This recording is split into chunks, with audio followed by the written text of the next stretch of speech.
Cartel for 3 years, Cartel for 4 years, so I've done every top security, every special unit, everyone in the country. I've done absolutely every one of them, and you know, had violence on all of them. Robert Morsley, I've done bird with Kenny Noy, Catwalk Kev Lane, Curtis Warren, all of them. Killed someone with a single punch outside Boots in Nottingham city centre. Got 3.5 years for that, for a manslaughter. It's not a murder, mate, let me just beat him. So I bit his eyelids off and his lips off and swallowed them. But that's what I had to do, because he's cut my daughter's eye, so I thought, I'm going to scar you for life, mate.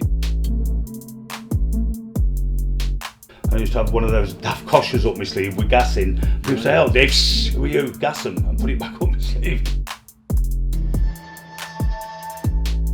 Our lads would find out who's done it, take them round, weigh them in, get the people to tread on their heads and all that, or smash their hands in with hammers, and that's the sort of thing that went on. Because we was all high-risk cartel, you see, so you're strapped up in suits and with prisoner on the back and everything, helicopters, cars, guns, all around the courts, guns are drawn. If they'd have found you guilty, how much time would you have got? I'd have died in prison. When my brother got a 35, I'd have got the same. Today we have got a massive story. Loads of viewers have requested this one over the years. And if you have seen any of the news stories about the Bestwood Cartel and the Gunn brothers, then this is the one you've been waiting for. But the thing is, a lot of journalists, authors, clickbaiters have run with this, and there's all kinds of myths, exaggerated stories, and Dave Gunn is going to put those to rest today when he tells his story. And his brother is serving 36? 35. 35? 35 rate life, yeah. And Dave himself has done over 20 years? I've done about 23, yeah. I've done 11 out of the last 15.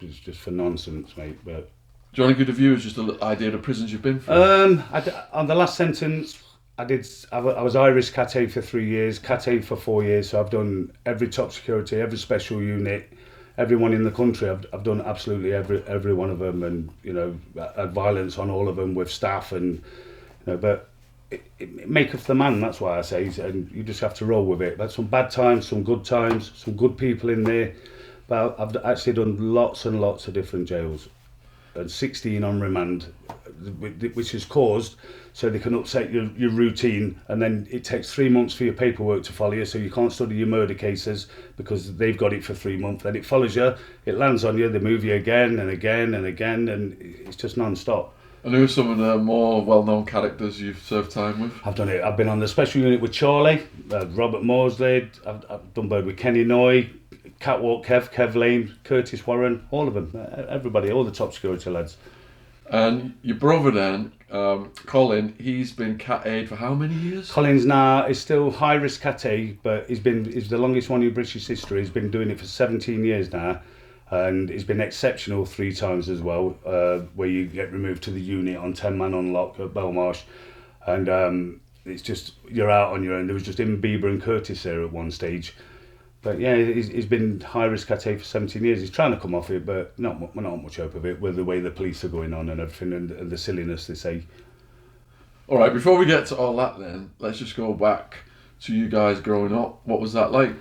Yeah, we had rough times, you know, single parents and never really had much. Very clean, but my mum had to work every hour God sent just to feed us and everything, so you started thieving and trying to earn money for the family, and you know, you're doing all that to look after the family. But growing up, it was a good time, brilliant, but got very handy with the fists, and you know, just throw your weight about, and as children.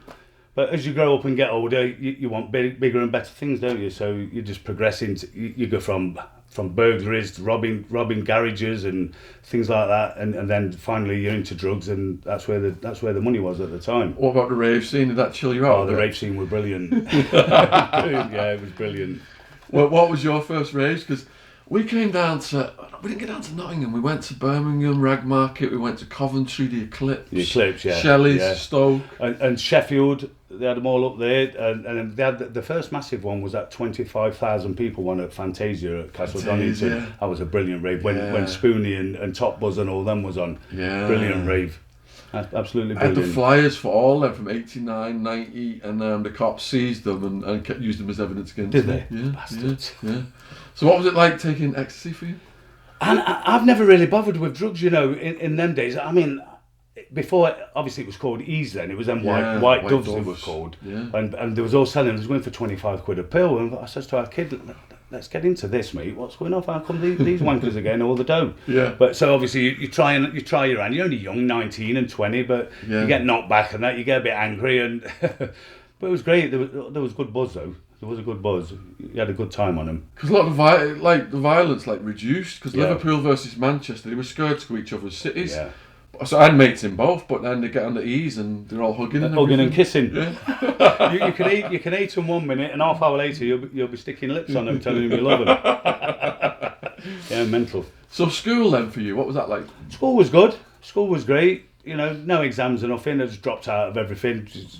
Just doing my own thing, and I was working in old people's homes and all that as a child, but after school, that's when it all started. You're fighting and fighting other gangs and that. You know, as children, that's what you did. But school was good. We had a proper good upbringing. My mum was crackers. She used to, when the coppers raided for us, she'd be hitting them with shoes and all sorts. Picking some other fuckers, she'd say.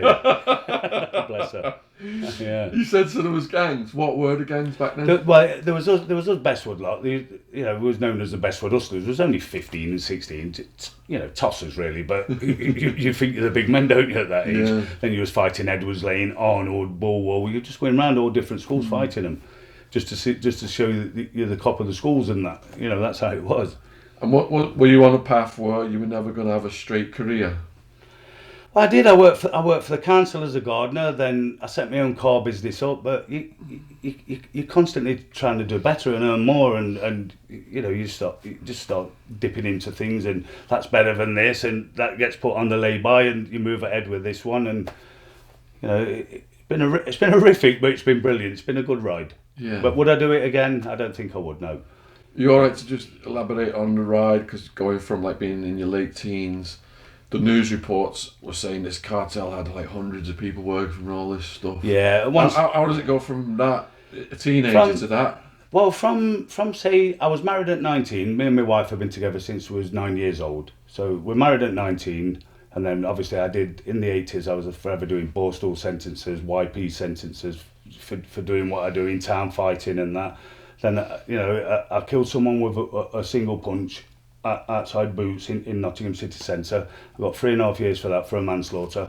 Was that someone who started on you? Yes, me and my wife had just got married and someone's tried to grope her. And he just went outside. I smacked him, hit his head on the curb, and I got nicked for that, remanded for that. That was the first one. And then there's quite a few guys in prison, isn't there, for things like that? Someone's set up to the missus. Yeah, so they bang them. One punch, and behind your ear is the weakest part of your skull, and if you land on it, you're a goner. Right. Because it shoots into your brain. Right. That's what happens. Bloody hell. Were you surprised? And was it going to court for all that and stuff? Was it upsetting or? Well, it was part of the course for me. But when you're young, it's upsetting. But as you get older, you just get bitterer and bitterer, and you know it's hard for your family. So when you're in the jail, you get drugs in, don't you? You sell the drugs to feed your family, and everybody was doing it in the 90s. That's how it was. You just got visits, you shoved it all up your arse, and job done. There were no cameras around in them days. So you knew everybody inside? Yeah, everybody. From Yeah, that early age. because we was prominent at 19 and 20. You know, it was well known. But so when you got out on that sentence, then what was your life like? it was good. That's when I went back to work and with the council, and things was nice. And then you need more money than they can pay. So, and you get people on your estate at the time who were selling drugs or absolute nonners, and you're thinking, what are these earning all this? You know, driving around in the day it was XR3 eyes and that, cabriolets and that. But you think, I said to our kid, what are these doing? These wankers. Let's have this. So we just took it off them and started doing it ourselves. That's how it's been. But I'll talk about it because I've done the jail for it. So, you know, but you've got to fill the cupboards. hook or by crook at that age, you know, your family need feeding. I had 4 children. Yeah. So Colin then back then, was he in and out of the Bostels as well? At an Yeah, early age? Colin did a few, but Colin used to be known as Knuckles because he's got massive hands and he just used to snore them. Yeah. Just used to put him to sleep in one punch and that. So no one had talked to Colin. When they had problems with Colin, they used to come and talk to me. Dave, can you sort this out? Because if they're good to him, he'll just pull a face and bolt you. You know, that's how it's always been, bless him. Yeah, but it's good stuff, Colin, man. But they've just proper gone to town this time and stitched him up. Yeah, we're going to get to that then. Yeah. All right, so you decide to take over, and does that mean you taxed the local people that were doing it already, or? No, we're just told them they're not doing it no more. We're doing it, and you're off the scene. And only people sell this round here is us. This is our firm's job, and anybody else does it is going to be serious consequences. So, you know, and obviously serious consequences happened.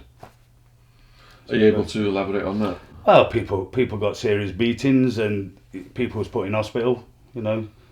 But as far as that, I can't really elaborate any further. Did you get convicted of stuff around that time? Yeah, I was always locked up. Yeah. Always locked up. Not the man I thought I was. So what was your next sentence after the other one you just described? That one, what did I get then? I've done 15 months, 3 years. I've done a 4.5, 8.5. So was that all drug related then? No, only the last one was drug related. I've never been nicked for drugs, just the last one. But my major one is where my daughter was 9 years old in a bar. She was having a Sunday lunch with my wife and the children, and a man fell into the table, knocked the Coca-Cola all over. She jumped up screaming. He's belted her in the eye. No. So I've got a phone call. I've gone down there. My pal's got one of them, and I said, "It's not a murder, mate. Let me just beat him." So I bit his eyelids off and his lips off, and swallowed them. But that's what I had to do because he's cut my daughter's eye. So I thought, I'm going to scar you for life, mate. He's bashed a 9-year-old. Yeah, child. 9-year-old. Cut all her eyelid open. Yeah. And then as we've gone in the bar, he's like that at the bar to my family. So I thought, you're going to sleep here, mate, and I'm going to go to town on you. And that's what I did. I just ended him, mate, with some fists and feet, and then bit him. Just let him know what time it was. What was going on in his? Drunk. Proper drunk, one of them. Bashing 9-year-olds. 9-year-old daughters, yeah, and my 9-year-old child. Holy shit. Like, it can't happen, can it? It can't happen. Can't happen. I got 4 year, 9 months for it. Yeah, you should have got a medal. Yeah, and he come and give evidence as well. I couldn't believe it. He was locked up at the time. It's always the way, isn't it? These cowards who are hitting kids. And hitting women. Come and give evidence. Come and give evidence, wanker. But he's dead now. I seen his wife the other day. I said, what's happened to that wanker? Where is he now? I said, he's dead, Dave. I said, thank fuck for that. Piece of shit. Absolutely. Yeah, but he was locked up during the 2 years because he battered the bird. His wife, he hammered her. She obviously stuck him in. And then he's come from Shrewsbury because he couldn't be placed in the Midlands because of our connections. So he was in a jail in Shrewsbury and he come and gave evidence. He got me 4 year, 9 months. But, you know. So there's a woman beat, a kid beat and a snitch. And a snitch, yeah. No good cunt. Daddy's dead. What was the next sentence? After that one, what did I get after that? I think I got a 3 for a violent disorder.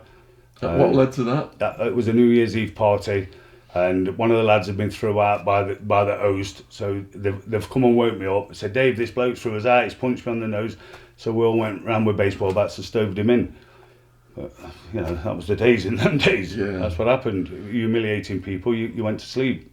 So all these prison sentences so far in the story that you've described, was it just plain sailing for you because you knew everybody? Yeah, plain sailing, you know. You just take it on the chin. You dealt the hand, you play the hand, don't you? And you do your best while you're in jail.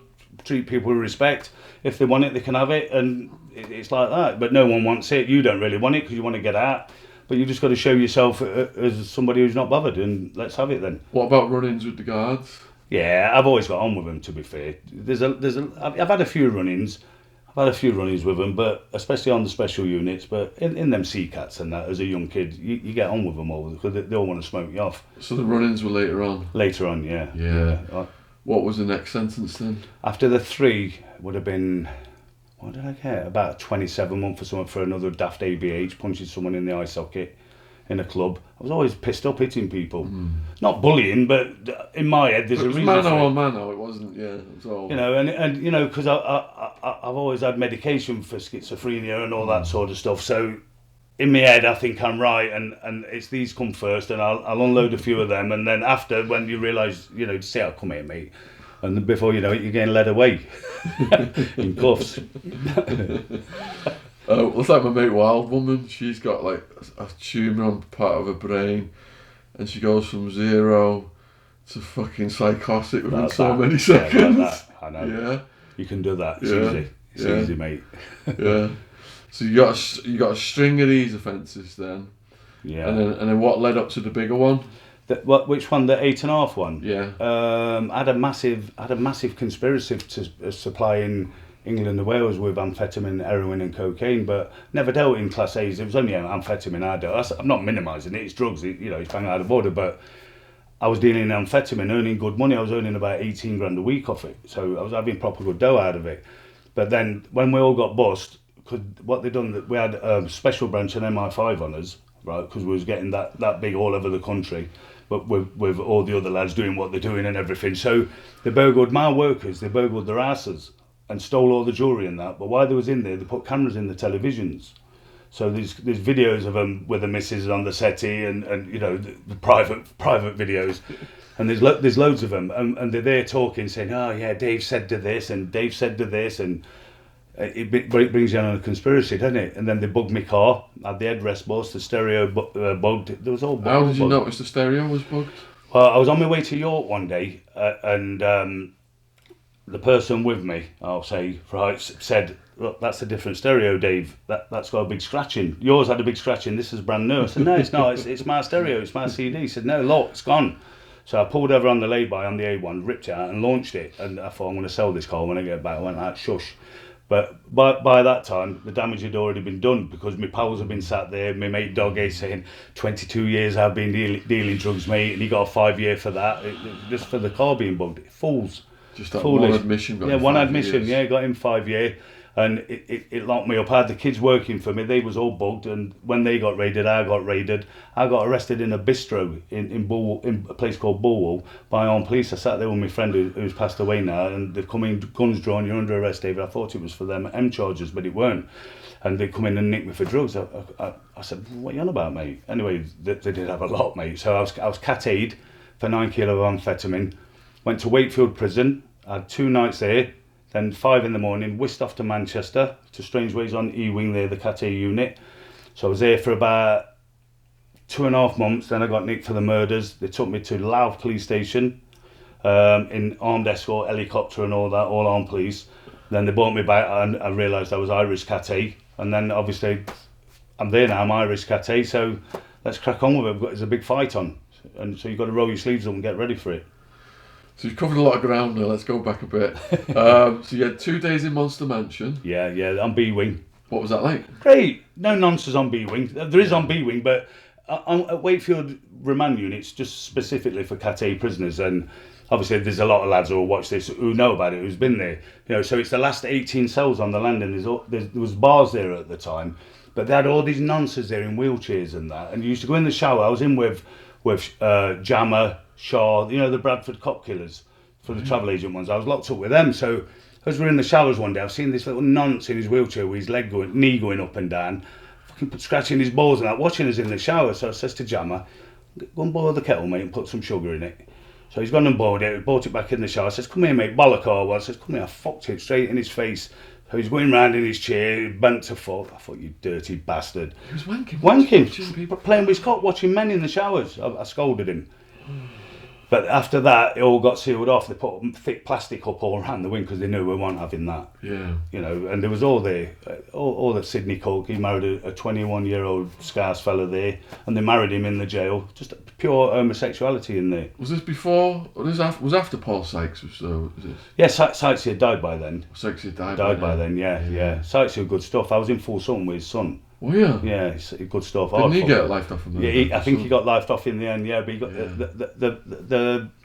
the coloured people in there served him up in the showers, cut him up. Yeah, served him up. But good kid he was. What was he like then? Who's Sykes? Sykes' son. Yeah, he was great. He was hard fucker. Could have Was a go, he? mate. Hey, could swing his fist. Yeah. And he was a unit. Yeah. But in them places, everybody who's been in them will know exactly what I'm saying. They're paranoia breeders. Like in the morning, you'll see them coming out screw-faced, and they'll say morning. And if you don't say morning back at dinner, it's going to be on you because they think you've got a vengeance with them. So they'll come and knife you in the back of the neck.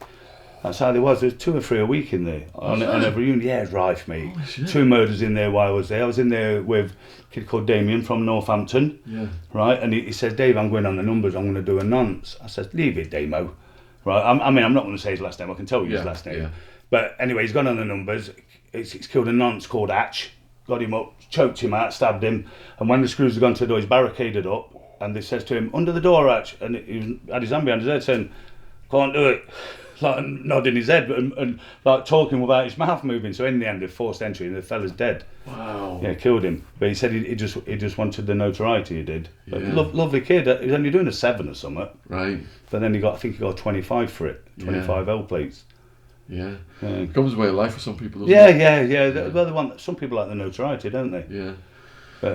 But you know, in jail, you get the notoriety for a week, then you forgot about it. Somebody else has it. And then the thing is, if you're the toughest, someone else wants to make their name. Someone off else you. will make a name off you, and Never ends, does as it? life goes on and carries on, you're getting older and older and older. So people think I'll have a pop at this cunt, and Yeah. you know, and they always do it. That's life. I've done it myself. Yeah. I'll snore this fella, and you just knock them out. And obviously, it happens all the time. So you've got to be ready for it. Yeah, so on our recent tour of the North, a lot of people were telling us stories about Lee Duffy and Paul Duffy, Sykes. yeah, Duffy. Did you hear anything about Duffy? Yeah, I knew a lot about Duffy through the Newcastle lads, because Sunderland lad, weren't he? Yeah. But hard as fucking nails. South Bank. Yeah, hard as nails. Yeah. Yeah, all the Sunderland lads loved him. Still talk about him to this day. I think there's going to be a movie or something about Yeah, him. there wants to be as well. Yeah. Hard as nails, mate, that fella was. And there's a book about him, isn't there? A book about him and Viv Graham, because Viv Graham Fight was to a the good, death. Yeah, Viv Well, Graham was a Wellman good got out read. of prison. He gave me that book. You got to read Got to this. read it, mate. Brilliant book. Yeah. Fucking yeah. brilliant book. But you know, in them days, there's no TVs in the jail, so you just sat there engulfed in books and reading and that. And but when I read that one, Viv Graham rated him, proper rated him. But some wanker shot him near his Cosworth, didn't they? And done it. Yeah. Wanker. And they got Duffy as well, didn't they? Yeah, got Duffy. He got Yeah. hemmed. Yeah. Yeah, bless him. But he could have a go. Him, he's only a young kid as well. We could throw his weight about, mate. He didn't give 2 fucks, did he? Oh, the bouncers would just lock the doors, Yeah, wouldn't they they? won't tell him he couldn't come in. Just bolt off. Yeah. Bolt them all off. Yeah. Yeah. Yeah, so if you're interested, if you're watching this, we have done the audiobooks, the Duffy audiobooks, Hole of the Moon. There's a whole series of them on Amazon if viewers want to listen to those, and hopefully we'll get your book out at some Hope point so, as well. mate. Yeah, it'll be a good book. All right, so 2 days in Monster Mansion. What was the next one? The next one was Manchester. I went on E-Wing there. I was there about 2.5 months. Got arrested for the murders. So that's came back. Strange Ways, is it? Strange Ways, What yeah. year was this then? This was in 2005. Because we've interviewed loads of people who've been in Strange Ways. Yeah. Strange Ways weren't a bad jail, you know, but the Manx aren't bad people, are they? Manchester, Nottingham, what's that like? Because Manchester and Right. Liverpool, there was a lot of beef. Yeah, there's a lot of beef, always has been, because of the football and that. But I've gone there and I've turned up about 7:30 in the morning, because I've gone from Wakefield straight there, no court case route. Yeah. So as I've got all my Stone Island on and everything. I've gone bowling down the stairs with my blanket, and they're all like that, saying, "Who's this cunt?" Because normally you've got to have paperwork, showing paperwork. Yeah. So I got talking to a Scarce fella, 2 of them, 2 brothers, Porky and Willie, become really good pals of mine. Right, and they've said, "Who are you, mates?" I've told them. They said, "Hang on," I made a phone call, and they said, "Yeah, good as gold. This lad's good as gold." And I was in for drugs and all that. Because obviously they phoned somebody who's in the know from Liverpool and knows us in Nottingham.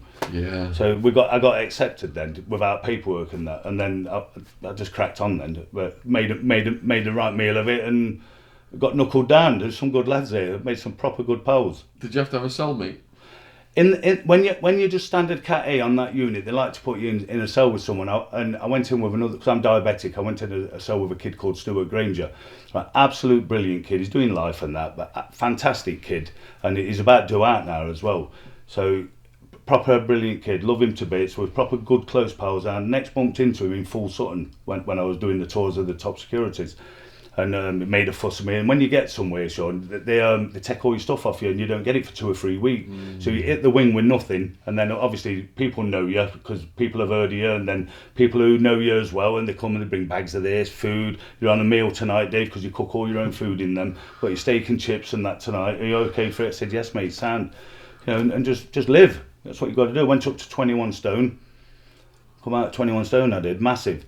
But no training, just eating, fat as they come. So you said you was a diabetic, was it? Yeah, diabetic. Been diabetic 34 years. So at that point then in your life, had you had that coma situation? Or Yeah, I had the coma in 2004. I'd had it. Yeah. Let's go back to that then. Yeah. What happened around that? Well, I was a heavy drinker in them days, and I'd gone on the session. I was having ale, not food, and I've gone to bed one night, and my brother and that had to break in the morning because I'm unresponsive. So they broke in, they booted the door off. They've come upstairs, and I've got up swinging. So he's knocked me out. He's put one on my chin and knocked me clean out. Phoned an ambulance, carried me in the back of the ambulance, and then followed it in his Range Rover. Got to the hospital. I was asleep for 6 days, not because of the punch, because my blood sugars went below 2 millimoles, and I went in a coma. Had you had a coma before that? No, that's the first one I had. The first one. Yes, but I didn't know I was in it, and when I woke up, right, I've come round and that. I didn't know where I was, and I didn't know who was who. All I could remember is my mum and Colin. Didn't know my wife Sandy. Didn't know my children. Didn't know nobody. Horrendous. So how long is the rehabilitation from that, getting your memory back? Well, it's still ain't fully back now, and that was 2006. No. My short-term memory is crap. Long-term, I can remember years ago, but short-term, like what we've said up there, I don't remember. That's why I have to write things down. So when you got took home from the hospital, are you thinking, where am I going? Who are these people? Who's this in the car with me? I didn't know. Hey. And then I ended up walking round, dead confused. I thought I'll go for a walk because I like a walk. I used to have one of those daft koshers up my sleeve with gas in. People say, "Oh, Dave, who are you? Gas them," and put it back up my sleeve like a fucking lunatic. Didn't know what I was doing. Proper head had gone. But slowly but surely, it was coming back, and I could remember things. You just click one morning, you think, this happened. And then you say to your missus, can you remember this? They say, yeah, that happened, Dave. And all that, but it's mad. Because you got in an interesting legal situation, didn't you, whereby, because of your memory, it was part of your defence. Part of my defence, yeah. To talk about that one? Yeah, Sam, mate. What was the crime? The crime was I had 2 murders. I had a double murder charge for a thing in Skegness, but totally innocent, like every one of us was. But the way they did it, and how deceitful they was, and how they done it, they ended up convicting 3 people. They got convicted 10-2. I was acquitted 12-0. Everyone believed me. But I believe on murder trials and things like that, if you're not willing to take the stand and tell them what's happened and what's happened with you and everything, who's going to believe what your barrister's saying? You've got to talk about it. You've got to be open and honest and talk about it. That's what you have to do, mate. So I did all that. I was in the dock for 4 days under constant attack, but I swallowed it and I answered every question because I weren't lying, you see. I was telling the fucking God's honest truth. And in the end, I was acquitted, but I was still on remand for the drugs charge. I had 9 kilo of amphetamine. And then I ended up getting 8.5 years for that. So the media, because I've been reading all the media, and you're going to set some of this straight as well. Yeah. So the media and the videos were saying they were linking all the murders back to like a tit for tat, going back to Jamie, was it? Yeah, when my Jamie, there was in a bar. We was half owners of the bar. This is your nephew. That's my Julie. It was like your son, wasn't it? Yeah, it was like your son. He was my sister's boy, but he was always with me. I proper looked after him, and I used to get Father's Day cards off him and everything. But what's happened in the bar? 2 fellas are coming. I'm not naming them because they're not worthy of naming, right? But they've gone in the bar. They've started groping a couple of the birds. So the young lads here, we used to call the young lads the hyenas because when one went in, about 20 of them come in. You just got smashed to fuck. So they didn't realise everyone's there. And once a couple have gone into them, the whole bar's gone into them and they've smashed ashtrays and bottles in the faces. So fair play to them. They've gone and got gunned up. They want revenge. So as they've gone in the car, they phoned Marvin, bless him. Never been in trouble in his life, just as a worker, but they like to pint with a lad. So they phoned him up, I think about 3:30 in the morning, and I was in Spain at the time, right? So he's gone to pick him up, but the man who's done the beating with the ashtrays was a mixed race kid, and I won't name him either, right? But they've seen Marvin as mixed race pull up in a car, get him in the car and drive out. As he drove out, they've shot him in the head. Mistaken identity, totally innocent, mate. Never done a thing wrong in his life. Totally innocent. And that happened right in front of Jamie. Jamie sat next to him, but we obviously blood all over him and everything. He went on a downward spiral, mate. And all them silly authors and papers and that saying he was taking cocaine, he was a doorman. He weren't a doorman, and he didn't use cocaine. He just went very depressed and on a downward spiral. And in the end, pneumonia done him. And I remember him. It was out on the Saturday. He said, "I'm going home now, Dave. I don't feel very well, mate. I'm going home." I said, "Okay, I'll come and pick you up tomorrow." So I rang him the next day. He never answered his phone. I thought, I'll leave him lying in. And then by that time, you're on a session, and that's my biggest regret of my life, not going round his house, you know, to fetch him. And then on the Monday morning, I got a phone call saying he died. Oh, shit. Horrible, mate. Horrible. But then, because Jamie had died, and then the fellas that shot Marvin, right, the onus is then on us, because his parents got killed. So they're saying, well, it must have been them. They must have done it, you know. And so they put all the work into me and Colin. Of course, yeah. But there's a lot of people, you know. I'm not going to slaughter John Sterling, lovely bloke. He was one of my best pals, the man who got killed. So obviously nothing to do with me. I didn't know his wife, didn't know what she was, but I knew her family. You know, but absolutely nothing to do with none of us. It sounds like that one of the shooters was into a lot of stuff. One of the shooters of Jamie's mate, that killed Jamie's mate, was into a lot of stuff, because there was a news report that said when he got found guilty, through water over the family members of his victim. Yeah. It was a mistaken identity, so he should have been feeling remorse. Yeah. And said, "I'm a bad man." He looked like he had a donut in his head. Yeah, that's what he said. I don't give a F. I don't give a fuck about anybody. That's what he said. What's going on with him? Well, he claims he's a bad man, doesn't he? You know, but he's obviously locked up still. Wrong person. And drenching the mum and dad. Yeah, to the parents. Absolute terrible, mate. Isn't it? Terrible. Piece of shit. I've never heard anything so cold in my life. Bad. Yeah. But no sense, no feeling. That's what they say, innit? Yeah, yeah. All right, so all that drama was going on then, and you guys, you got the MI5 on you and everything. Well, MI5 was special branch, and the only reason I knew at the time, I got nicked. I was going out. Where was I going? Tenerife or somewhere like that. And I used to have a Burberry bag with me dough in, and I've gone through. They've snatched it off me, counted it, and I knew you could take £10,000 out of the country at that time. And they says, "Mr. Gunn, where are you going with this £10,000?" I said, "What the fuck's it got to do with you? Who are you?" So we're officers from Special Branch and that, right? So anyway, I've swallowed that. Thinking, yeah, okay. I said, "I'm going to spend it. What do you fucking think I'm going to do?" And took my bag back and just went, because you could have that in them days. But unbeknown to me, and I didn't find out till 2006 when all the paperwork come through, they were sat on the plane at the side of me, and they sat on the plane in front of me, and they come to Spain with me and everything. So it was them. But it was good. It was very good. I'll give them that. It was excellent, mate. When you go through your police paperwork. Yeah, and you think, fucking hell. Where's he come from? I've never seen him. That guy was on the next table over in the Indian restaurant. Yeah, him. Taking pictures, you don't even see him. And, you know, that's before the days of the drones and that. But, it was on you. It was good. The photos they had was amazing. God knows how they got them. Yeah. God knows. So, there was headlines saying Shottingham. Now, we've got a lot of American viewers. Are not familiar with a lot of this terminology. Yeah. Could you explain what Shottingham, how that came about, that name? Well, Shottingham, because they were saying there was over 20 shootings a month and that. I mean, and not just aimed at the Bestwood lot. It was all over, black on black, white on white, and everything. There was lots of it. But it was called Shottingham because they're saying the city's not safe. The police, because at the time the police didn't come up Bestwood. We policed Bestwood at the time. The police didn't come up, park up, or drive round or anything. We did it. So, could you expand on that for the viewers? So you're saying you policed it. Yeah. What does that actually mean? Meaning, people who, say if someone got burgled, they don't phone the police. They phone me and Colin. Our lads would find out who's done it, take them round, weigh them in, get the people to tread on their heads. And all that, or smash their hands in with hammers, and that's the sort of thing that went off in them. Burglaries went down. Went right down. There was no joyriding on the estate because of the children, none of that, and they're playing football on the streets. Anybody who joyride, they had their legs done. Anybody who stole from us had their hands done.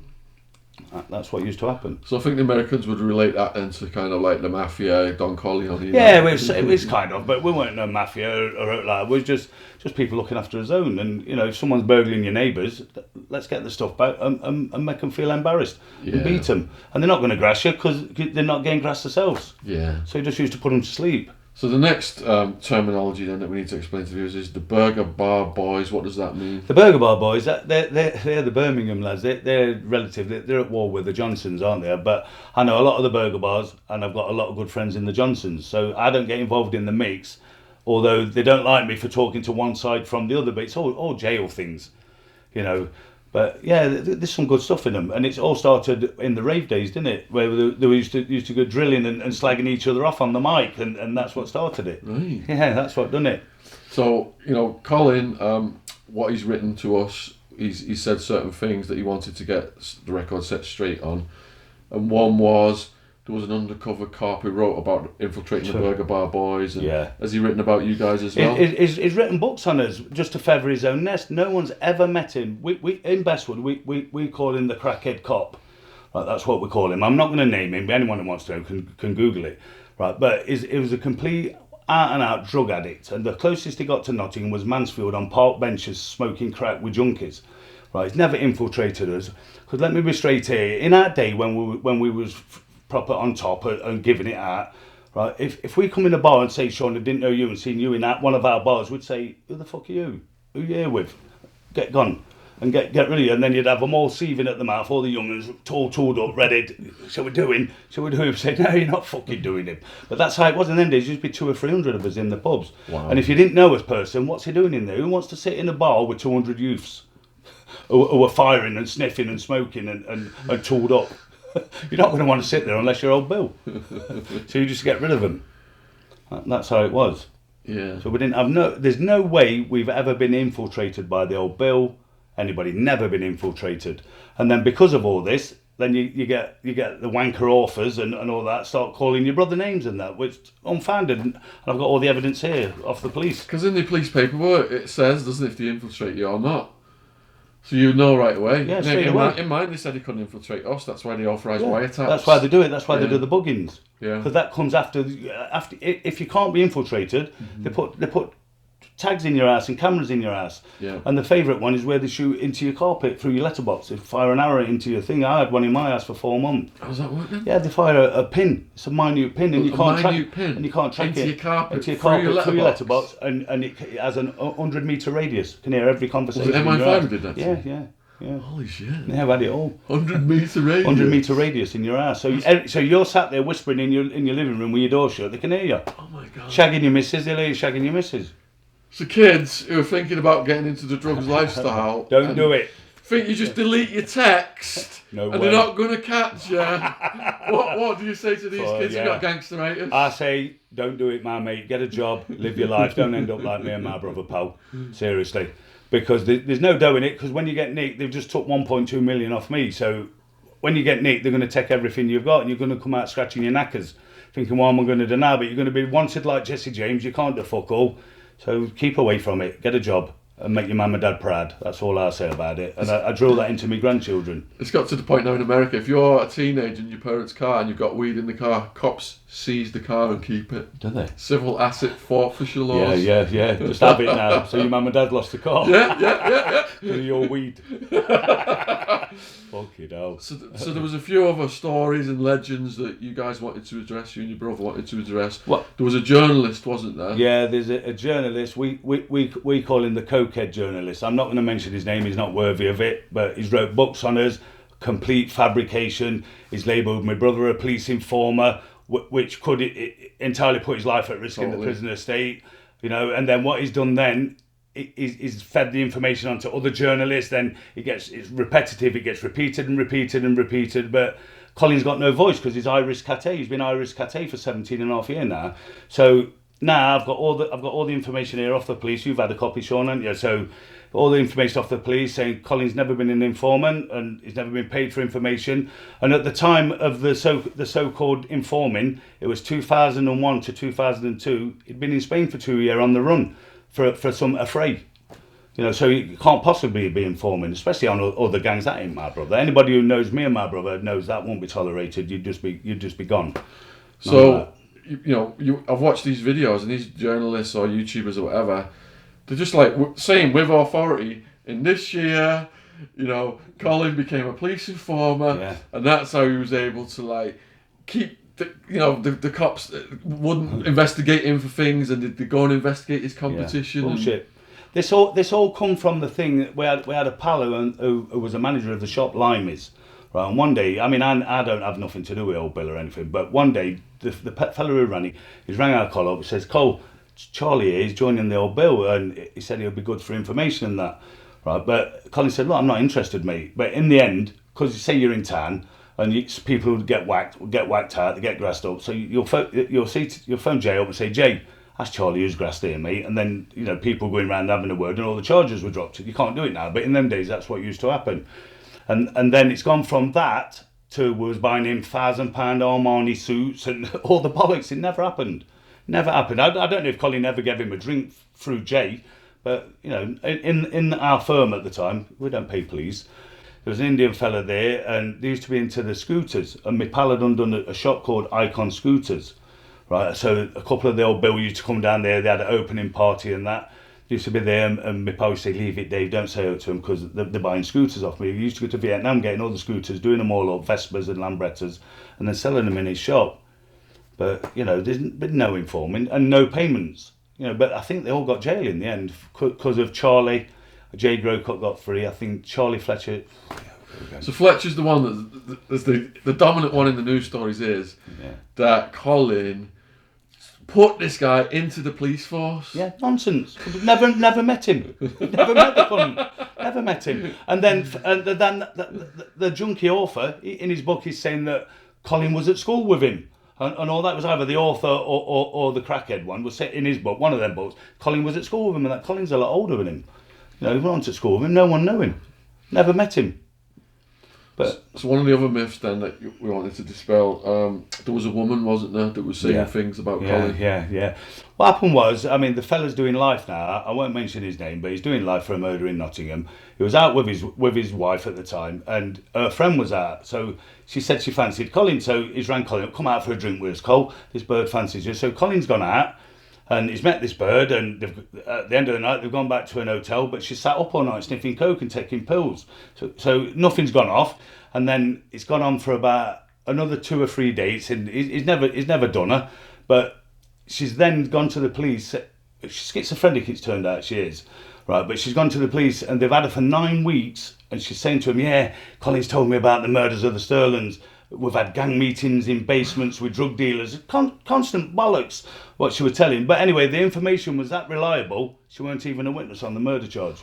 You know, it was just total nonsense, and they knew it was total bollocks, and they had her 9 weeks at it.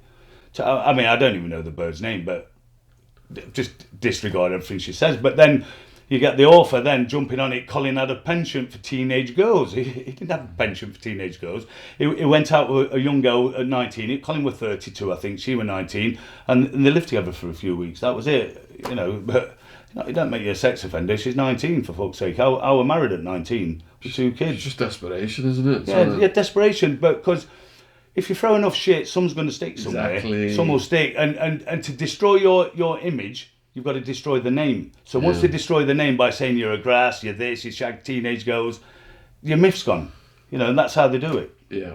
You see it all the time. All the time. As well. Yeah. Just complete wankers, mate. Yeah. That's what they like to do. So, you know, as you're getting towards your longer sentences then, when was Colin actually sent down for his big one? We was on trial for the murders. I was on remand in January 05. I went on trial for the murders for 4 months in, I think it was June. Yeah, June the 6th, 06. And then it finished in about October. What was the trial like? Yeah, hectic. Lot of security. Every now and again, because we was all high-risk Cartel, you see, so you're strapped up in suits and with prisoner on the back and everything, helicopters, cars, guns, all around the courts, guns are drawn. Anyway, every now and again, they'd rush into the court aiming Mac-10s and all that, and them Eckler & Koch rifles, and the jury are doing that, just to show it's us that they're there for. You know, that's what they were doing. And the judges stand up, "Get out my court," and all that, so the me can fuck off out the court, but the damage is done. The damage is done. Because every morning, you see, when the jury are coming in, the jury was under police guard. Yeah. So they couldn't be infiltrated, they're claiming. So as they're pulling into court, we're pulling in at the same time, and there's all coppers down the middle of the road like that, dogs on roofs, helicopter over and above with armed police hanging out, and that's so you pull into the gates, and the jury see you, they know it's you, so to make sure they know it's you, they fucking rush the court with guns out. So then they think, yeah, this is them, this is who they are coming in under this armed escort. So does that to imply guilt to the jury? Yeah, it's These to guys imply are so guilt. heavy, we've got to do all this. 35 grand a day for transport, and all that for 4 months. They spent millions on it. Absolute millions. Just shake down on the taxpayers. It's just fucking nonsense. Yeah, nonsense, mate. So what Like, did you get to look at the jury and all that? Yeah, you select them. You and your QC select them. So Okay. I think we had 50 odd, and you just pick 12 out of them. But you say you don't select them. Your QCs and the judge will select them, and the clerk of the court. But you turn around and say, I don't like him. He looks this or he looks this. Or I know his face and all that. But we didn't know the faces because it was the middle of Birmingham. But but you get rid of who you think you don't like, because some people have that wrong look about them. If they'd have found you guilty, how much time would you have got? I'd have died in prison. When my brother got a 35, I'd have got the same. This podcast is sponsored by Harry's. Harry's is way more than a super sharp razor company. They're here to revamp your whole routine, from close shaves and flake-free hair, all the way to clear, healthy skin. Harry's helps guys feel great. For this sponsorship, Harry's is offering a free travel-sized shower gel with a trial set to you, the viewers, to give you a chance to try their other products as well as shave. Please make sure to support this podcast and give your own shower shave a go by redeeming a free Harry's trial set. All you cover is £3.95 for delivery. Just head to harrys.com/Shaun, SHAUN, to have your set delivered and start a shave plan. Your freebie will be added at checkout. That's harrys.com/Shaun, SHAUN. Thank you for supporting Harry's. Link is in the description box below this video. So are you saying that they found you not guilty and they found him guilty? Yeah. Is that what happened? Yeah, because, no one gave evidence. Everybody who gave evidence for themselves, right, was acquitted. The three who didn't give evidence got potted. So I've always said you've got to give evidence, but they'll attack you and throw that much stuff at you. You're in serious trouble. And especially people like my brother and that, you just lose your temper. He stood up offering them out when they're mentioning Jamie, you bastards, and all that. He used to lose his temper, bless him. But you have to kind of calm down a bit, don't you, in that scenario? Because you want a good standing. You want them to think you're not a div and you're quite intelligent. I grew my hair, I had curly hair, I had glasses on, I looked like a fucking nonce. But it done me. He's a sex offender, not a murderer, and all that. And I got acquitted. So one of them, innit? Like, take us through them bringing the verdict in. What was going through? Well, there was out for about 5 weeks. The jury was out, and we thought they'd be out a couple of days. And the quitters all. You sweat every day. You just sit downstairs, then you ring ring. Court one. Everyone's court one. You think, verdicts. Up you go.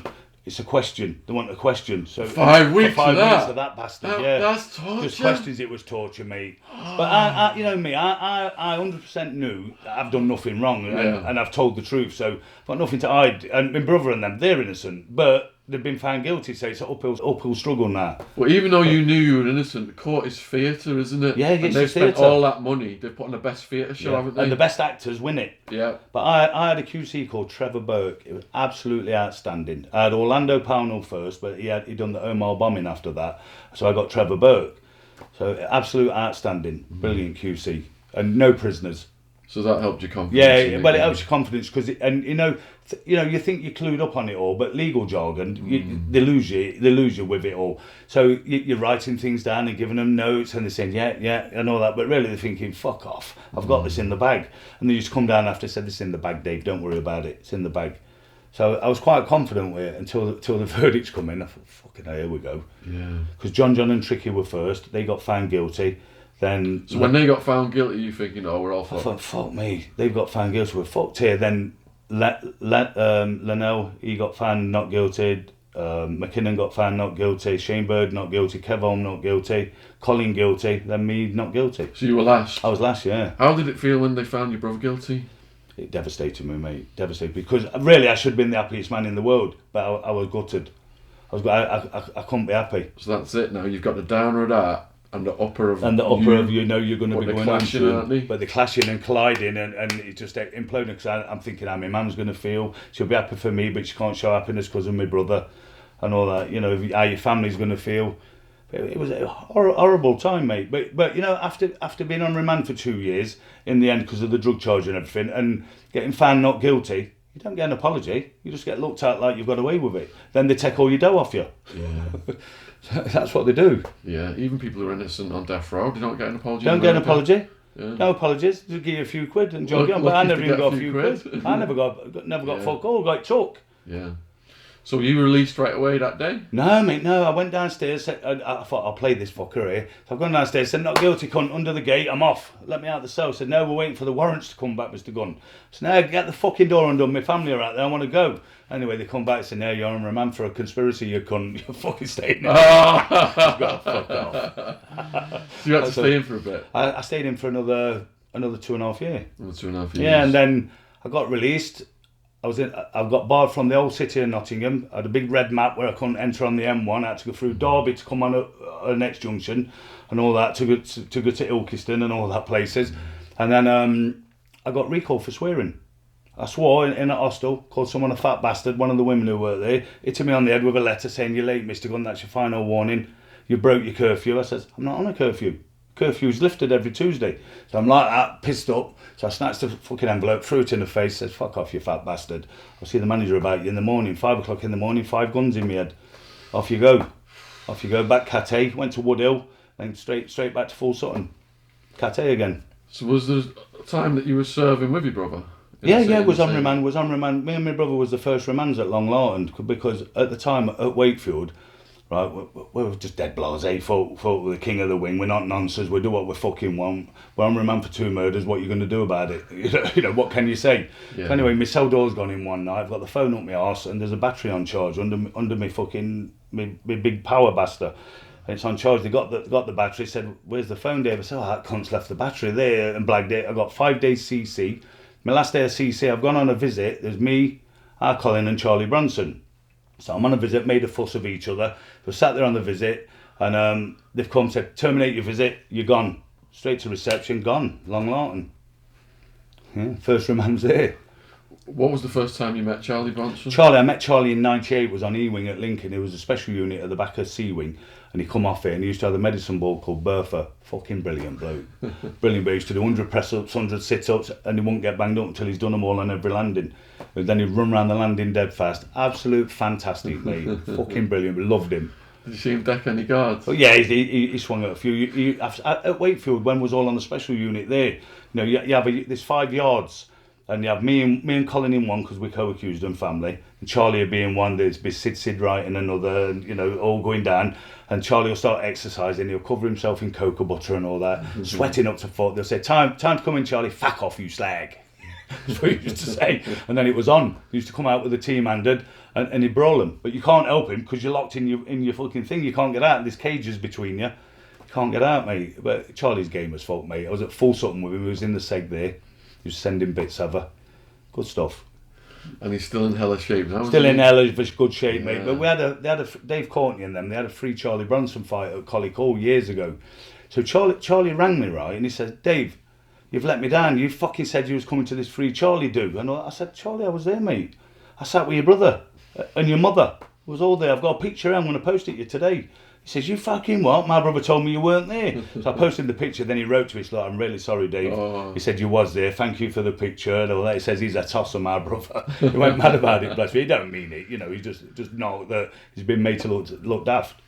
But I love Charlie, I do, he's my proper good pal. Do you think he'll get out? I hope so. Yeah. But he's got a long uphill battle, mate, with how they play him.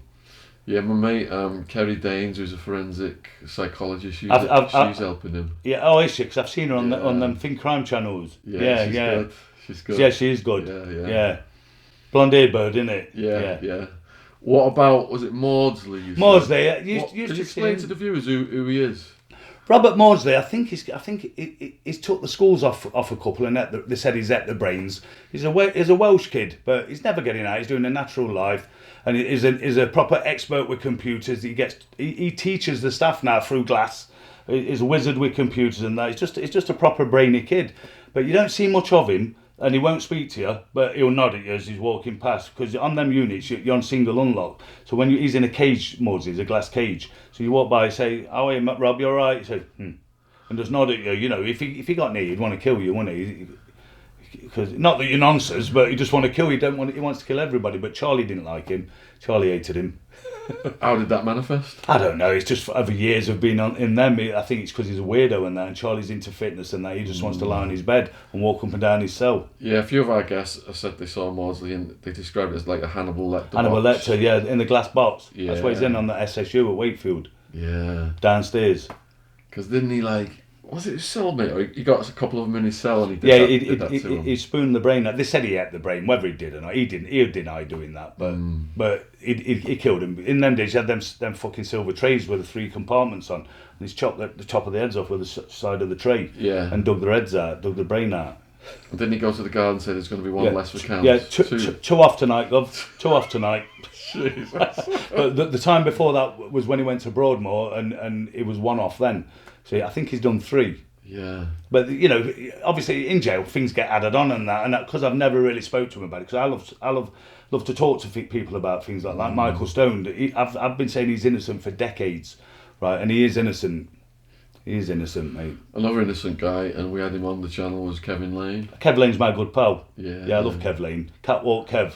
Catwalk Kev. Yeah, brilliant kid. Yeah. Proper good kid. Fittest man in the system. And lay him out lane, they used to call him, because he used to just flatten him. Fittest man in the system, mate. No one fought with Kev. What prison did you meet him in? I think I was in Long Larton with him to start with, and then years later I bumped into him in Franklin. I was on F-wing and I think he was on E-wing, and we used to go to the gym because he had the record for rowing, record for everything. Fittest man in the whole system, Kev Lane. Super fit. Yeah. Super fit. Proper good kid. And I love it. When I seen him on your podcast, because I had a look and I seen him, I thought, he's out, mate. Thank God for that, because it was a long slog for him. Did you recall him for a bit? Isn't he back out again now? Yeah, he's out now. Yeah. I know he got recalled for about 9 months, didn't he? Yeah. But he's out now, bless him. But I know people who know him. I always ask questions, because he was dating that, was it Kerry Katona or someone? It was in the paper, whether it was or not. Saying he was dating Kerry Katona at one stage. So go on, Kev, good lad. So did you say you had history with Dave Courtney then? Yeah, Courtney. I met Courtney. He was one of our first podcast guests. Yeah, Courtney's all right. They slaughter him. The Cockneys and that slaughter him. I'm fond of mate. I like Dave Adu, but I was in Marbella with him years ago, and we had a proper session with him and all his entourage. But 100 degree, and they've all got suits on and fucking hats and everything. I can't believe it. And I'm sweating for them. So, but Dave were good stuff, mate. And on the plane back, the funniest thing I've ever heard, he's come down the plane. It was with the MC at the time. I think Julia, was it, or something, her name was, a black lady. But he's come down the plane saying, "Oh, Gunny, ease, ecstasy, what you got?" and all that. I thought, fucking hell, mate. I'm wanted like Jesse James as it is. And he's just fucking hotted me right up, bless him. And then later I was in Woodhill again with Manny Clark, the boxer from that way, and he was mates with Courtney. And Manny's my good pal.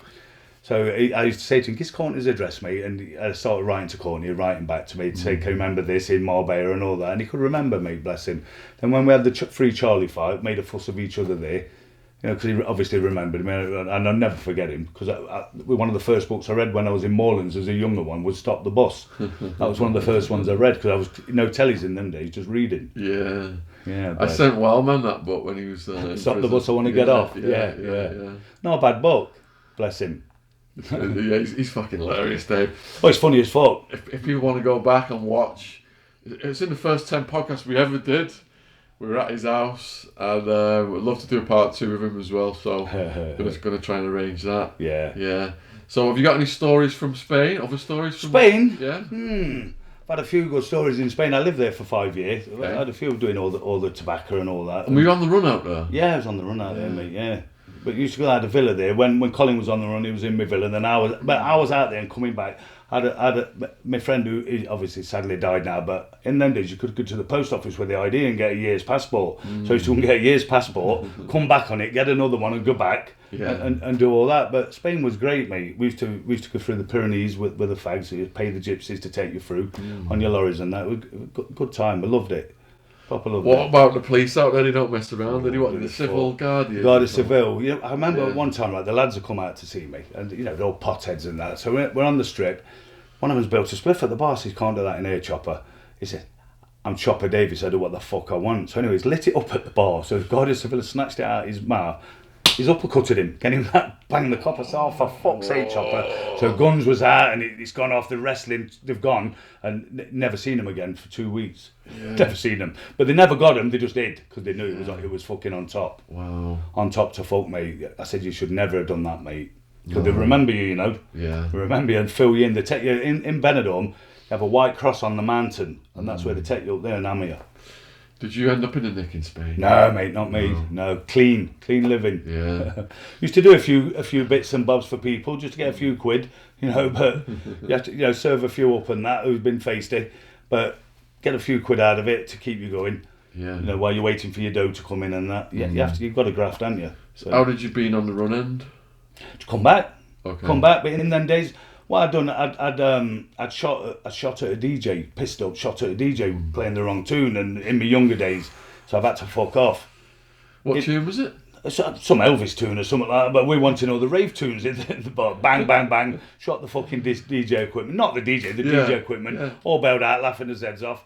I fucked off straight away the next morning, and all the doors are going in, and I'm in Spain. Get Love Me Tender off and put sometimes 7 days in 1 week on. Yeah, great times. But obviously all the lads lived out there. We had a good time. Yeah. Good time out there, mate. Enjoyed it. So going through the prison system then for you've done 20 plus years, who would you say is the most dangerous people you've ever met? Well, in normal prisons, Anywhere throughout your life. dangerous people. There's a lot of serious dangerous people. Yeah. There's a real lot of serious dangerous people, mate. But then there's people who just don't take no shit and don't give two fucks, who aren't dangerous but will turn dangerous. So best thing to do in jail is just be friendly with everybody, mate. That's all you can be. Don't bully. Don't need to bully. Earn a few quid if you get a few bits. Be right with them. And everyone wants everything, don't they? So and you just live your life and fill your freezer. Be respectful. You've got to be respectful Polite. and polite. Yeah. And don't look down your nose at people because you know better than anybody else because you're all cons. Don't matter if you've got £1.5 million outside, you're spending 25 quid a week in there. Yeah. So it don't matter how much you fucking got, you're all the same. What do you think about this new generation of armed robbers and dealers who come in now and they're getting lifed off and they're like, the teenagers really, and they're just fast to shoot people. They're fast for it now, aren't they? I mean, in our firm they was fast doing it, but not this fast. Yeah. It's just rife now. All the young ones in Nottingham now, they all walk around with them, and you've got to be careful who you look at, who you talk to, you know, because it only takes one pull, and you can be fast, but you're not going to stop a 9mm or a 38, are you? So You're not when, gonna stop it. you know, because your family has got a name, and young people think, right, that's the old generation, we can make our name off that generation. Have you ever experienced any situations like that? People will come up to you and say, look, we're going to do this, we're going to do that, but like drugs and things, and I'll educate them. I'll say, look, do it this way, mate, because I did it that way and I got nicked, and they look at you and they do this, look, like, what a div, you don't know what he's on about. Yeah. But you do, because you fucking lived through it and done it or had Yeah. millions of quid out of it. You know, but... So do you think there's no getting through to some of these young No, guys? they're blasé, mate. They're on a one-track mind. They just want wealth and they want it fast. And in the course of the wealth, if people knock them and don't pay them, they'll wig them. Why do you think it's become so deadly? I don't know, mate. Because it weren't like that in our day. But then in our day, there weren't many guns about, but they're prevalent now, mate. They're everywhere. They're reboring them. You know, starter pistols again, reborn and filled in at the top. But I don't know. People say it's a rap scene, it's a drill scene and all that, but it's not. It's the people themselves. You know, you obviously want to do it, or you won't do it. You can say, I listen to that and I'm going with the flow, but you don't have to carry a gun. Don't have to, mate. Or a knife. Knives are worse than guns for me. Can't stand blades. Yeah. So did you ever get attacked at all throughout your incarceration? Anyone No, try anything? never. No, never, mate. No. Did you see some heinous violence? Oh yeah. What kind of stuff have you seen? I've seen slashings where they've had 380 from the neck to the waist when it was going off with the Muslims and that. It was going off bad. So, slow down on that one. What do you mean he was going off with the Muslims? Full Sutton, right? There was say obviously you get your white lads and you get your mixed race lads. A lot of them are Muslims. The blacks are Muslims, and the Asians are Muslims predominantly.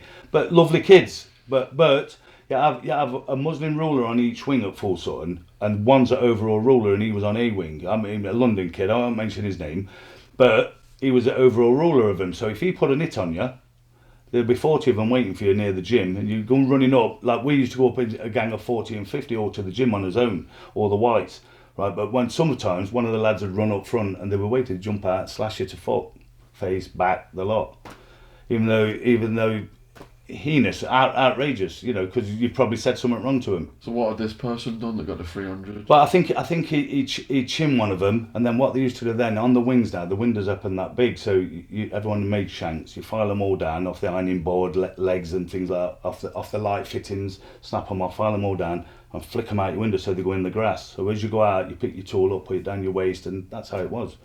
People getting stabbed, it was regular, everyday stabbings, slashings, hot water and sugar, the napalm, you know, all that nonsense. Regular thing with Muslims and whites. But because I had friends as Muslims, and I had, obviously my friends are white as well, but a lot of the Johnson crew was the Muslims, and there was my good close pals was all on remand together at Woodhill and had double murder trials together and all that, all in the same Crown Courts. So they used to say, no man, no one's moving to D. If anyone moves to D, it's on and all that, because obviously I'm having it with the whites. But Waverton didn't want to get involved, mate. Don't get involved in all that nonsense. It's tricky, innit? Because like I had a lot of co-defendants, and they were of all races. But then when you go in America, you get all separated. Yeah. I know, 'cause it's mad over there. Was there any riot situations? No, never no riots in top securities. But you know, there was brawls on the wings where the screws would leg it, contain the wing, lock it off, shield it all off so no one can get on or off. And then the mufti will come on and take the ones who's responsible. But they bang everybody up first. They won't ever come and grab you while the wings are out, because a con in a dispersal won't see another con twisted up. You just go for them. If they're jumping another con or the screws, the cons will jump them. That's what you had to do in them days. That's the motto, and it's all for one and one for all. So that was it, mate. So a few of our guests have come on, and in the more recent years they said that the Muslim prison population has grown to the point now where it is the strongest. It's the strongest now. Strongest, yeah, especially in top securities. Strong as fuck. But there's a lot of good lads in them. There's some good lads in the terrace. They're quite witty, and you'll get them. The head Muslim of the wing when it's fucking Ramadan, he'll come round, take your photos down, gives you TV, gives you mattress, take everything off and put it outside the cell. You're not allowed to look at eyes and all that, which is it's the Sharia thing, isn't it? And that's what they're living on. Right. But you know, don't knock them. That's their thing. So. Leave it with them, mate. I don't knock them, don't criticise them. If that's what you want to do, you do that. You know, I'm not told you to eat a bacon sandwich, but I'm cooking my fucker. Simple as that. So over your many years in prison then, have you seen drug culture change? Drug culture change now, it's all that bollocks mamba now. Spice, but you know what they're doing it with? They're mixing it, well there was when I on my last sentence, they was mixing it with floor cleaner, and something, there's putting some other mixture in with it, and selling it for 100 quid a A4 paper, and people smashed, collapsing on yards and that, smoking paper and just gone on the yard. It's fucking horrendous, mate. And then we used to say phone an ambulance. That's what we used to say to them. Is phone an ambulance. We've just gone, mate. There was a collapsing all over the joe. It's a bad pandemic, terrible. So I was in from like 2002 to 2007, and it was mostly heroin, but some crystal meth. Yeah. A lot of injecting going on. But has all that changed then? There's no heroin now, mate. Unless a junkie will fancy someone who'll swallow a bit, but it's all that mamba. There's no jail in it. And people wigging out on the mamba. Yeah, gone. But I remember the heroin days where they just sit there doing that. Scratching the balls, the nose, big red nose. Yeah. It's fucking terrible. In them days, I was happy with an ounce of squidgy black and just sit and roll a few spliffs and get your napper down. Yeah. Just take you out of the zone for a bit. Did you prefer having cellmates or not having cellmates? I don't like cellmates. I've never really had them. I had Stuart because he was a diabetic and we helped each other, but after that, I've never had a cellmate since. It's like living in the toilet with someone, isn't it? Yeah, well, you know, you have your toothbrush there and that, and you can't let people have a shit or fart where your toothbrush is. Yeah. And all that. So I used to wrap mine up. When I was with Stuart, I used to wrap it up because I'm dead OCD with things. Do you know what I mean? So I had to wrap them up and everything. But after that, I said, listen, I want my Irish Soul back, mate. Otherwise, I'm going to fucking kick off. I'm not having tooed up with no cunt. And I never did it again. But in dispersals, you don't get tooed up. So on longer sentences, you slip into a routine, it starts going fast, doesn't it? Yeah. What was your routine? My routine, I only ever trained legs, never done top off, but I was strong as fuck on legs. I was pressing 470s, but I could only get 7, never got 10. I was curling 340s and all that on legs. My legs were massive, but I've not been for about 5 years now. But my routine was the gym 3 times a week in the morning, then come back, because I was a cleaner on the wing, fry your breakfast up, have a good breakfast, a good protein shake, get your food out of the freezer for your nighttime meal. You know, you're 4 on the food boat, so one day someone will cook a chicken curry, next day it's steak and chips, you had a bit of salmon, you had all sorts, bolognese, all that sort of stuff. It was a good routine, mate, and you put some good size on. This is what the American viewers are very curious about, because in Supermax in America, you can't Yeah, cook, fuck all. you can't cook shit. I know, you can't even get out your cell. Oh. And your canteen is restricted. You give you a little anti-shank thing, you can write letters with anti-shank toothbrush, do they? like this. And they let you out for handball like every 3 or 4 days of a handball cup, but they come and shout it like 4 in the morning when you sleep. Yeah, so you don't hear it. Yeah. But it sounds like you got a lot more liberties. In the top securities. Yeah. I'd rather be in them. If I ever got locked up again, fuck your C-Cats and then B-Cat trainers. Send me back to dispersal with proper people. Because they're all proper people. The majority's never leaving the prison again. And they all respect each other unless he goes off. You know, proper folk. Because it doesn't go off as much because there's more serious consequences. Yeah. In Well, the it's highest. death. It's death. It's a death. It's death, mate. The consequence is you're going in the fucking ground if it's on you. So have you seen it go off? I've seen it go off loads of times. Could you give any stories on that? I was in. Shall I mention his name? I watched him kill somebody in Long Larton, stabbed his throat out, sex offender. There's been a few of them. Been a few good stabbings where they've gone. Yeah. Yeah, there's been a few, mate. But the kid, he was doing life and got another 25 year on top. So a lovely kid from London as well, another Londoner. Lovely kid called Dave, my good pal. Was like that, we was at Full Sutton. But he was our Cole's good mate now as well. So you're saying it's usually over charges, or is it over debts? Well, drugs? if you're a beast and you're coming on the main wing, you're going to get fucking killed. Yeah. You can't come on the wings. Yeah. You can't. Oh, you're a grass. You're a nonce. You go on the numbers, mate. Why would they fly undercover? Well, people just like to be classed as normal, don't they? Because a lot of nonsense don't think they've done it wrong. Right. You know what I mean? But even though they know the consequences of death, are they a bit naive, or are they a bit... I don't know if it's naivety or what, but some of them are just fucking blasé to what's going to happen to them. Right. And then they're walking off, and there's a big fucking tool hanging out your side of your neck, and you hit the ground and you're gone. Yeah. Like, you should have stayed on the numbers, you bastards. That's what I say. So you see those guys get filtered out fast then. Yeah. What about disputes between the fellas? Does that ever kick off? Well, what they'll do, it kicks off regularly, but mainly fighting, not a lot of stabbings, other disputes. Say your stereo's too loud, turn your fucking stereo down, I can't hear the telly, and it'll go off. So in the morning, someone will be pacing the cell up and down all night, you'll hear him sharpening up, and you're telling him, look, leave it out, mate, leave it out, we'll sort it in the morning. So they'll come out in the morning, they'll have a swing at each other, roll around, they both go down the block, and then they'll shake hands in the block, they'll come on the wing, but then it's festering then.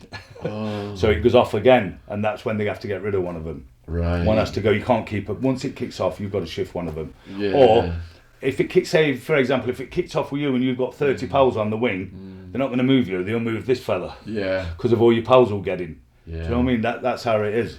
Because quite often you see them punch it out and then they're having a hug and a smoke together. Yeah, smoke together. But then, in your mind, you think, I'm going to kill you, you cunt. Right. That's how it is. But hey, you're right. So it's festering. There was a kid called Ian, right, a jock kid, absolute gentleman. He's been moved to Shotts prison now. Ian McAteer, Liverpool, he'd done his murder, apparently. Right, so he's having an argument on the yard with a kid on the wing. I said, knock it on the head, Ian, the kid's all right. He said, no, I'm going to chiv him. So anyway, Ian's gone in his cell, slammed the door shut, chucked a blade at him and says, come on, one of us dying. Started serving him up. So the fella's screaming, getting stabbed to fuck, but the screws saved him. Wow. Fucking great. Yeah. Good old Ian. Lovely fella, mate. Lovely fella. Loyal as fuck. And his brother gets me now through YouTube. When I've been on YouTube and looked at them videos of me and Colin, his brother's left comments, and I say, you Ian's brother? And all that. Yeah, give him my best, mate. And all that. Where is he now? He's in Shotts, Dave. And I'll tell him you asked for him and all that. You know, that's how you get that into that Facebook or fuck that. What about suicides and self-harm? Plenty of suicides and self-harm every day. Every day self-harm. Ripped up there, necks ripped. Every day, mate. Is that because of mental illness, drug withdrawal, depression? It's mental illness. It's your family have fucked you off. Because girlfriends. You see him looking out the window, waiting for the girlfriend's car to come. It's not coming. Yeah. And every week they're looking out the window. Thinking, where is it? They're never the same. Some of them go. Our Colin done the best thing ever. You know, he got 35 rec. They took him from Birmingham Crown Court straight to Long Law and didn't bring him back to Woodhill. Yeah. We'd stuck it on a screw. If one of us get found guilty, we're going to do you in, you cunt. Right, so he got found guilty. So they moved him straight there. And he phoned his missus. He said, look, Vic, just got 35 rec, from this day, me and you are finished. Go and live your life. He says, I'm no good to you now, babe. But just live your life, which is a manly thing to do. Definitely. Leaving them hanging on and sat there scratching your knackers thinking, who's she shagging? Who is she out tonight? And all that bollocks. Fuck that. Did you have a word for that guy? Because we did. I think it was Sancho. Sancho? Yeah. Sancho's with your missus right now. Yeah. Sancho. Fucker. Good name. Good name, our kid. But it's sad, isn't it? Because that's the lifeline, all those visits with the missus for a while, isn't it? Well, that's your thing to keep you on the level and focus. When it's gone, you've got nothing to lose. You want to die, and you know a lot of people do. They want to die. They don't mind fighting and getting stabbed. They're not bothered, are they? So yeah. It's fucking horrendous, mate. But it's horrible when you're relying on women like that, mate, and they blow you. You shouldn't be relying on women. Be relying on yourself. Did visits help you get through your? Yeah. I love my visits with my family. My family are key, aren't they? You know, I love my family. What do you like in the high security visits? Yeah, good visits. You Come in. sit with a person, or are you behind the screen? No, when you're high risk Cartel, there's a screw at your table with you, like he's visiting you. And but you're at the table. Yeah, you're at the table. No, you're at the table. He's sat there with a tape recorder, and you're sat there with your tape visitor. recorder. He's got a tape recorder taping you and writing notes down. Cheeky cunts, writing notes down about you and everything. Absolute scandalous. But that's because you're high risk Cartel. Are you allowed to have a hug and everything? Yeah, you can do all that. You can hug and all that, mate. Yeah, but they'll say, right, what? Get his stuff from there. They'll bring it through. So you had to go to the canteen before the visit started, order all the stuff, go in, and then the person from the canteen will bring the stuff through. So you can't drop out in it. You know, that's what they used to do. It was militant. So, in terms of getting food for your visit, do they have machines or you go to the canteen? A lot of the jails now, they've got machines as well as kiosks for when the kiosks are shut. But full Sutton, you could buy fresh sandwiches, apples, pears, oranges. You could buy bananas. Have your visitors got to do that? Your visitors have to. You can't buy them, but because you come in waiting for them, and you come in obviously in handcuffs because you're Irish Cartel under guard and that. Yeah. So you get brought down in the cuffs. They take them off. You go and sit down. Then your visitors will come into you, and then the bird will come in with your tray of gear. So did you get access to better food through visits?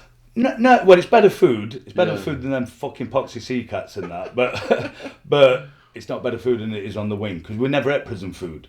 Apart from we had sandwiches and that, but you're buying loaves of bread, you're buying everything, you're buying all your spreads, cheese. So you said you could spend 25 quid a week on canteen. Yeah, on canteen. That's how it works. Yeah. And you just have a sheet of paper, is it? Yeah, but like say like that size. Yeah. You get probably 7 sheets in a dispersal. Yeah. Front and back, full of everything. Right. Tins of beans, tins of ravioli, everything you can buy from Tesco. Joints and beef, all from chicken. Tesco? Yeah, it's not from Tesco, but everything you can buy from there you'll get. Yeah. Joints of beef, chickens, fish, you get everything. What were your favourites? Curries. Curries? I've always got in with the Indians, I did. Oh my God, and the Jamaicans. And the Jamaicans. So they're cooking them up? Cause you got... Yeah. You say, do you want rice and peas, Dave? Some good Jamaicans, Zebby and all them. Proper good kids. They used to making some chicken soup. They used to cook the chicken at dinner, strip it all in that, and then boil it for the next morning, and that was your soup. Put chilies in, boiled dumplings, everything. It was fucking beautiful. So in America, the theory behind not cooking and not having weight is it'll all be weaponised. Yeah. Does that stuff get weaponised in the UK? No, mate, because you go to the office with your key and say, "Gives that knife."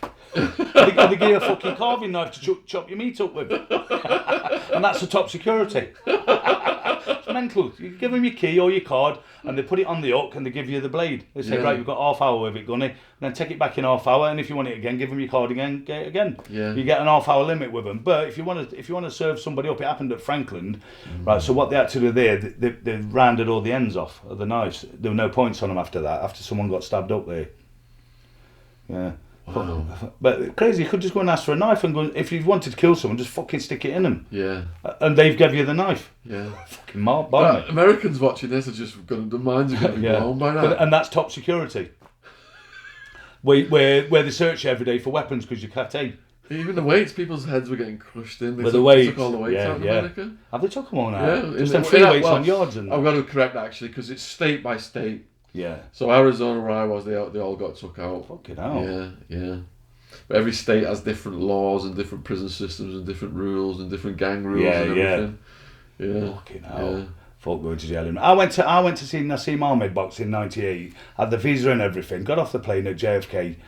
A big black fella on the thing. I've given him my passport. He scanned it. He said, "Not coming in here, punk." Got a drug conviction, man. Straight downstairs from Thursday to Tuesday. downstairs in the cells with a red suit on, and I thought, what the fuck am I? Anyway, I sat on the plane and about 30 odd of the lads had come on, all with Macy's bags and everything. I didn't even get out of the airport. And the cells underneath, fuming, missed the fight and everything. So you got deported back? Back on the same flight though, but they just won't let me in the country. They said, you can't come in, sorry. You're banned from America. You're banned from America, so I never tried again. But I had a visa. Yeah. But obviously they've double checked it and said, no, you a £10 rapper was it was. That was my drug conviction. Not coming in, punk. Looking back on your entire life, what was the high and the low? The high and the low. The high was when I had all my money. And I was What year was that? I had all my money up until 2004. 2004. Then I got locked up early 2005. Then they was finding it and everything. Found loads, because they did the work. And we've had them on as the top boys have been on as the James Bonds of the crew. They've been on us, so they know, they watch where you're going, they picture where you're going, and all that. And the serious low was my Jamie. Obviously, it's my worst low in my life. Still kills me to this day. And I imagine when your brother got guilty, that was probably... That was a serious low as well, but Jamie was the worst. Colin's a big man, he can handle a lot that's through him, but, at the time, I'd have given my life for our Jamie just to be, he was only a young kid, and not seeing life at all, just had a boy. It's fucking heartbreaking. Yeah, heartbreaking, mate, sad, fucking sad. You just never get over it, mate, you never get over it, losing one of your kids and that, my sister especially, it's terrible. Definitely. What about funny stories from your party days? Fucking hellfire. We've had some crackers. Yeah. Had some real cracker funny ones, mate. Obviously, I'm telling you about Omar one. We've had some good ones with him. Had some proper good parties, mate. But funny, I was always into the football though, mate. You just concentrate on Forest and going to all the games and that, and having it on the terraces in my young days, because I was thriving off it. I loved it. So are you fan of Rise of the Foot Soldier? Yeah, Carlton Leach and that. Yeah. Well, Carlton had a few words about us, didn't he, on that Law of the Gun documentary? I don't know. Yeah, Carlton Leach was on there. What was that about? Yeah, he bigged us up, to be fair to him. Yeah, I respected him for it. Because a lot of them will come on and slag you off. You shouldn't have done that, killing them and all that, being convicted of that. But he didn't.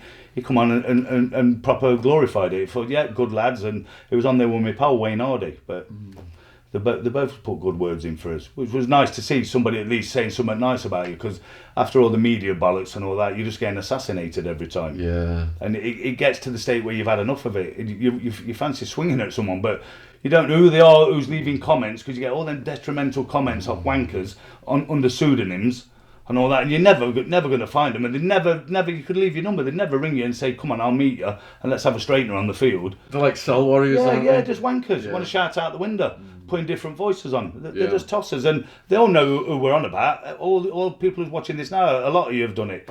You're all wankers. It's as simple as that. How did you become friends with Curtis Warren? Curtis, my good pal. I knew Curtis in 92 when we were doing a Borstal. No, 83 when we was doing a Borstal. And then obviously you moved on. He's got big in the game, and that cocky book come out in the early 90s when I've read it. And then I bumped into him. He was on the special unit with our Cole, and I bumped into him at Full Sutton. He come there. I say, hey up Curtis, and Colin's brother Dave said, I know you lad, and all that. I don't hug and that. Been just dead good pals since then. Good stuff. But if super fit went down to that, Curtis did, because he was a big unit, wasn't he? But he went down to that super fit. Padded tennis, badminton, the lot. Super fit. Love the guy to bits. And I hope he gets out soon, mate, because it's wrong what they've done to that fella. What did they do to him?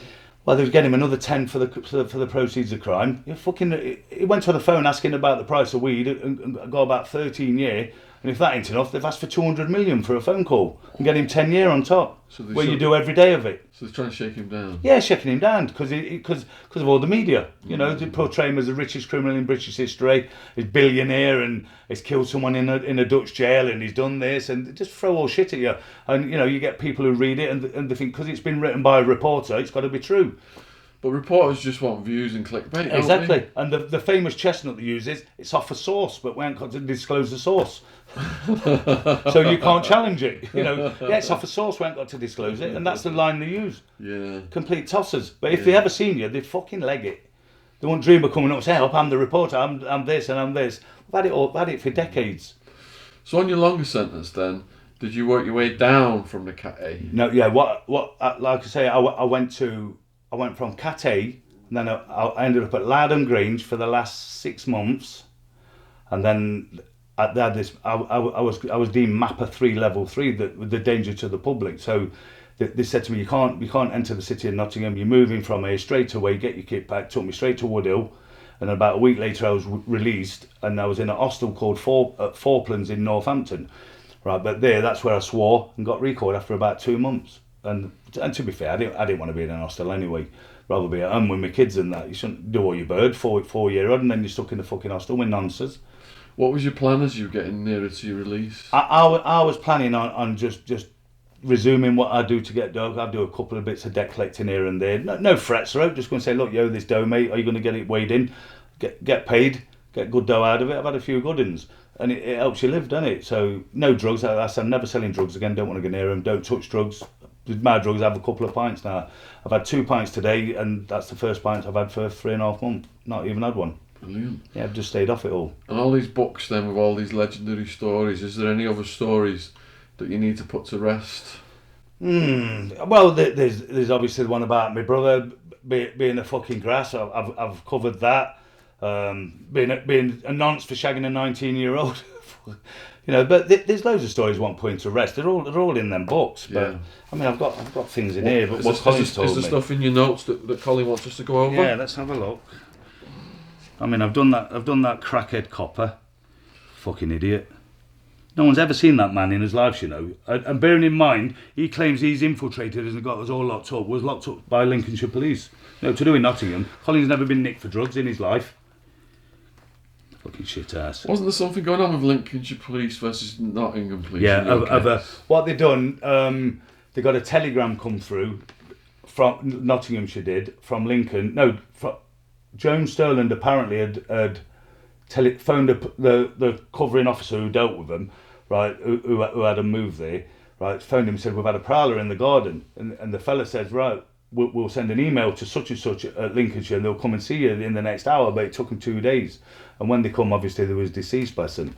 But it's horrendous. It's fucking horrendous, mate. But then there was all at war over it.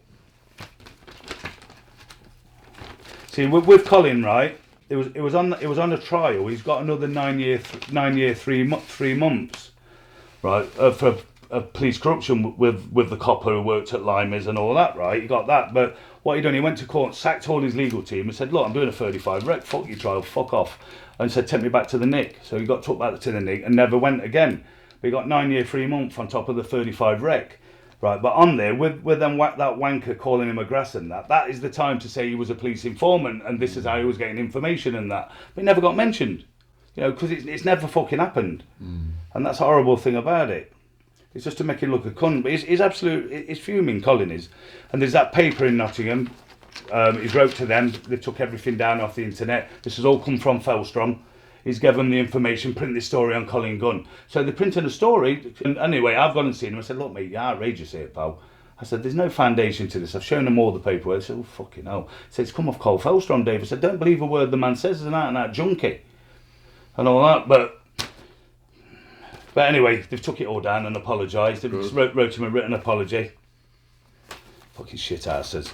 But there's lots of things, but they just wind you up, don't they? Fucking wind you up, mate. Yeah. And then there's this bird, who tried to claim he's told her things like fuck. Colin wouldn't talk to nobody, wouldn't even talk to my mates. Yeah, it was Don't tight, talk to people. wasn't it? Yeah, tight. Wouldn't talk to nobody, especially about business. Yeah. No business got mentioned. Now and again he had a line of gear, but it was on steroids. Yeah, maniac. But every now and again he had a line, and he'd come in the boozer and then they'd fuck off because he didn't want to be around us lot, because us lot was all out of it and all buzzing, and you don't like to see laughter and people enjoying themselves. He did said solemn and screw face and I'll bang one of these cunts and I'm fucking off, and they'd fuck off. Yeah. So how many siblings do you have? There's me, Colin, my sister Julie, obviously Jamie's mother, and my young brother Andrew, who got kept clean out of it. Said, "You're not getting involved, mate. You're not getting involved in our life." And what does Andrew think about all this? Great, because if he ever got nicked for something, I'd have to swallow it and say I did it, because my man would goodbye me. He's my young brother. I mean, he's 50, but he's still my baby. Do you get me? And we kept him out of it. He's got his own business, tarmacking and dropping curbs and all that. He does really well, bless him. Proud of him, to be fair. And he stayed straight out of it. How's your mum coping with Colin doing all day? So she's swallowed it now, mate, but it's difficult. because she's 79, my mum, is it? So it's very, very, very difficult. But before she dies, she wants this appeal to come through. Yeah. And this is what I was saying about the QC and what he's done with the main witness, corrupt as fuck. Yeah.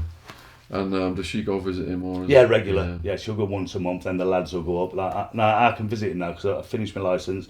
I've had a GPS tracker on for 20 months, where they've been following me without following me. So, and it's obviously bugged so they can hear what you're saying and that. All right. So Dave has got a ton of stories. We're hoping to develop a book with him and get him back on at some point. Let us know in the comments if you would like to see a part 2. There's just so much more, but for legal reasons, we can only cover so much at this point. You know, if you've sat here for this 90 minutes and watched it with us, I think you can comprehend the magnitude of the story. You know, the media ran with certain things, but the other things, you know, have been very dramatic. I'll just leave it at that. So there's lots more to come, and obviously there's an important lesson here for the young people. No matter how smart you think you are, if you've got gangsteritis, you might make some quick cash, but the feds have got all the technology in the world. I can't believe these kids, they just think disappearing messages is going to protect them from getting busted. These young generation of dealers. They could go in and retrieve everything. They had I flew people from England and put money in their names thinking I was smarter than the cops. The Department of Justice had a NetBus Trojan horse virus in my computer. Seized everything. Day I was arrested. Yeah, all my pension and everything. And so yeah, they're always, the police might be slow at first on you, and you think you're getting away with it, but they've got all the resources in the world. Yeah, that's why they're building evidence. They're only slow because they haven't got it yet, but they'll get it. And they're watching you, aren't they? Where you're going, who your connections are, you're getting it off, who you're selling it to. Who you're phoning, who's that person's phoning after you've rang him. Yeah. It's a big conspiracy then. So children, keep away from it, lads. Don't make the mistake me and my brother have made, mate. I'm lucky, I beat the murder trial. My brother's doing a 35 rec and it's a death sentence, lads. So no need for it, mate. Honestly, even if one of you don't do it, we've accomplished something, haven't we? So keep away. People watching these videos, Dave, quite often they want to reach out to the guest. Are you on socials or anything? I don't do social media, mate. I don't do it, Sean. But unless someone wants to have a chat with me, I don't mind having a chat with them. They can phone you and you can ring me. I'll ring them, not a problem. So contact our social media platforms if you want to get hold of Dave, and then we'll forward your message to Dave, and he'll decide what to do about that. So yeah, let us know in the comments what you thought about this. Amazing, massive story. Good to see Dave smiling and once again in such good shape after everything he's been through. 6 days in a coma and everything else. So yeah, huge thank you for coming on. Thank you, man, mate. I appreciate it as well, pal. Brilliant. And I got to put a few people straight. And there's no bollocks on it. I mean, people believe what you want to believe, but I don't tell lies. This is how it is. The rest of bollocks, not me. So that's that. Thank you. And I'll see you all again, no doubt. All right. Cheers. Take care out there. Take care, all. Yeah. Cheers. Thanks. Bye bye.